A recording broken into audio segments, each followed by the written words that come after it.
Does real estate investing seem super hard, like there's so many mistakes that could be made? Well, if that's you, stick around because I'm going to give you some tips to help you avoid so many common mistakes in real estate investing. Let's go. Welcome to Real Estate Talk. My name is Zach. Today, I thought I would do something a little different.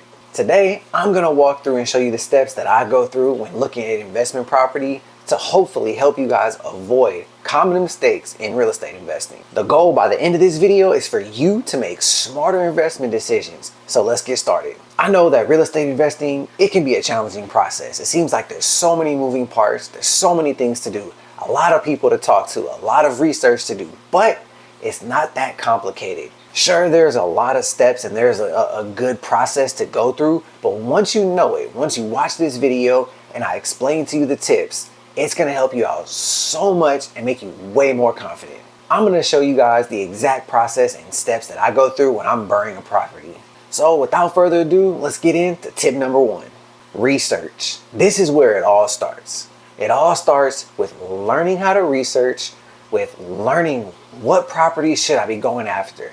How should I be evaluating a property? There's so much that goes into research. But what we're going to do is I'm going to take you over to the computer. I'm going to show you some websites, some things that I personally use, and hopefully it'll help you out make better decisions. Okay, so the first website that I'm here on is my local sheriff's office website. This is where I'm going to find a list of all the real estate that is going to foreclosure. So let me show you. So here, as you can see, it's a local free public website. Everyone has access to it. There's no money you have to pay for this. There's no signing up. It's just a free, simple website you can go to. So the first thing that I do is I'm usually not trying to find something that is going to foreclosure immediately or really soon. For example, today is the 6th and the next one, as you can see, is in about 2 weeks, a week and a half on the 18th. So if I were to be looking for a property, that's not a bad time frame. A week and a half to 2 weeks is enough time for me to really do research. So what I would do is I would click on the 18th. And what you're going to get is you're going to get a huge list of properties, things that you would want to look at and you would want to research, say, is this a good property for me? So as you can see, there's a huge list. And if you see if you see this red stopped, that just simply means that something happened to where that property is no longer going to auction. Maybe they paid it, whatever the case is, that's not going to auction anymore. So now you're probably looking at this list thinking, okay, great. What do I do with this? How do I find where the house is? How do I research what it looks like? What can I do with this information? Well, it's actually very easy. Let me show you exactly the steps I go through to see if it's a property I even want to physically go and drive and look at. The very first thing, biggest rule in real estate, location, right? That's the biggest rule you want to remember is the location has to be good. So the very first thing that I'm doing when I'm researching is the location. What I do is I take this information right here.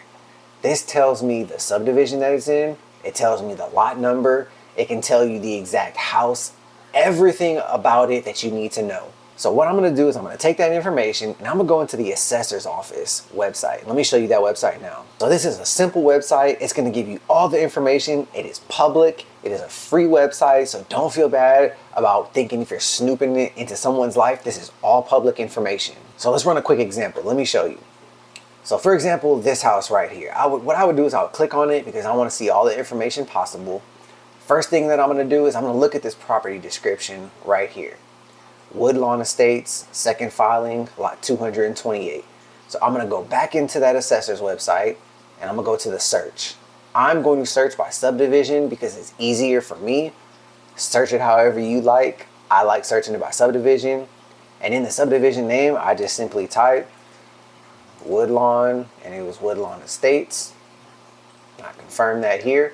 And now I'm looking for lot 228. Okay, so now that the subdivision is pulled up, the first thing I'm going to do is kind of zoom out, and I want to see the location in my city. See, is this a good subdivision? Is there equity to be had? Is it close to schools, public transportation, that sort of thing? Answer for me, yes, this is a pretty good location. So now I'm going to go in this area and I'm going to look for lot 228. Okay, so now that I found it, I wanted to verify and double check that I have the correct house. So 228, owner name, I'm going to verify the owner name with the website. So here we have Richard Hitt, and that's exactly what we have here. And now I can click on it and it's gonna pull up the exact address.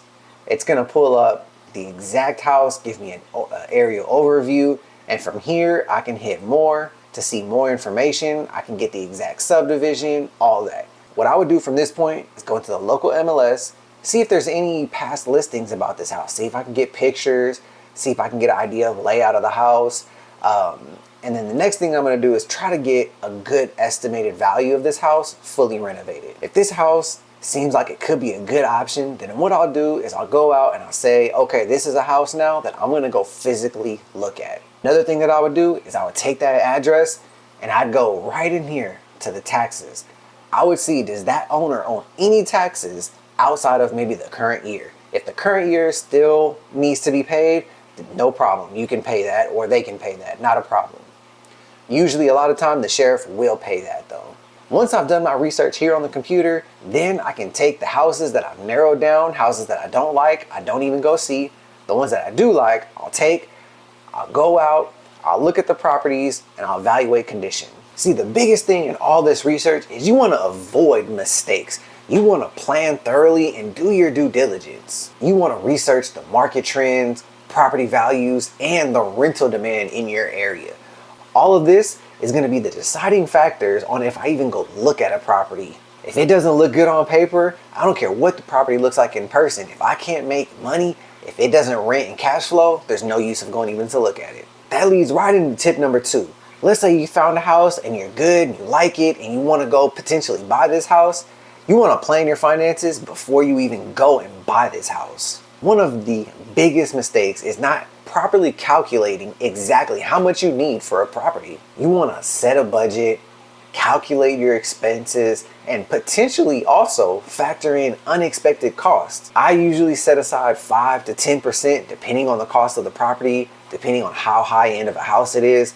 I usually set aside 5 to 10% of my overall budget for in case, when things happen, not if. So let me take you back over to the computer, show you how I budget, and give you a quick spreadsheet overview of a property that we've done. Okay, so here's a perfect spreadsheet of something that we've created that helps us track everything. As you can see, we have a projected analysis. We know where the money's coming from, how much things are gonna cost. We have the percentage of how much we're supposed to profit. All of this stuff is hugely important. We have it separated into 3 sections. We have a projected renovation budget of stuff we want, how much we want things to cost.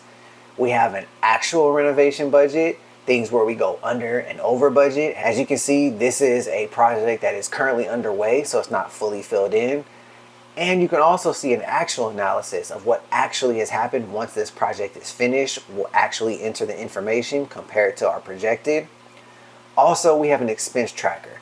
Every single receipt, every single thing that we purchase and we buy, that we spend money on, we will be detailed in exactly when we buy it, how much it is, and we total it up every single week all the way down here at the bottom, and it adds up every single week. So as you can see, having a solid spreadsheet or a program, an app, anything that you can use to help you save money is huge. Because if you're just going out spending money, not knowing how much is being spent, not knowing where your money is going, that is exactly how you lose money on a real estate investment. Being financially prepared will save you so many headaches. Trust me, you don't want those headaches. Tip number 3, location, location, location. That is the golden rule in real estate, no matter where you live. If you have a house that is beautiful, it could potentially rent good, potentially could cash flow, but it's in the middle of nowhere, not next to any good schools, not next to any major roads or highways, doesn't have a shopping near it, doesn't have a grocery store within 10 miles. Great house, wrong location. When I'm out looking for properties and I'm looking at like a potential list of houses that I want to potentially buy, I'm looking at the subdivision. I'm gonna drive around and look at the other houses in the subdivision. I'm gonna check, has any other house in this subdivision been renovated? If there's a subdivision that has 400 houses and not one has been renovated, I might want to stay away from that house. Now, once I pull up to the property, remember, If it's a house under foreclosure, you do not want to step on that property unless you know 100% certainty it is vacant. You could be trespassing and you could be breaking laws, so please be careful. If that's the case, you can still look at the outside of the house, no problem. Look at the roof, look at the foundation, the windows, the walls. If it has an HVAC system, try to get a view on it. Look in the backyard if you can without walking on the property. Does it have a pool? Does it have a hot tub? Is there big trees in the way? These are just some of the things that you want to look at when you're looking at a location of a property. Tip number 4, get professional help when you need it. Real estate investing can be complex, but if you have the right assistance and the right help, it's not. You want to hire a trustworthy real estate agent if you're not licensed, an accountant if you're not good with budgeting, a real estate lawyer, a title attorney. All of these things can easily help you be more successful. Some other professionals that I like to have as a part of my contacts is definitely a good title attorney. This is the person you're going to call before you go to the auction and buy a house. They're going to tell you if there's any taxes owed. Are you buying the first mortgage? Never buy a second mortgage unless you know what you're doing. Inspectors, that can be huge once you buy a property to fully inspect the house. Contractors, plumbers, electricians, painters, all of these are good professionals that you need in your network. Trust me, having just one of these not there can be the difference between success and failure.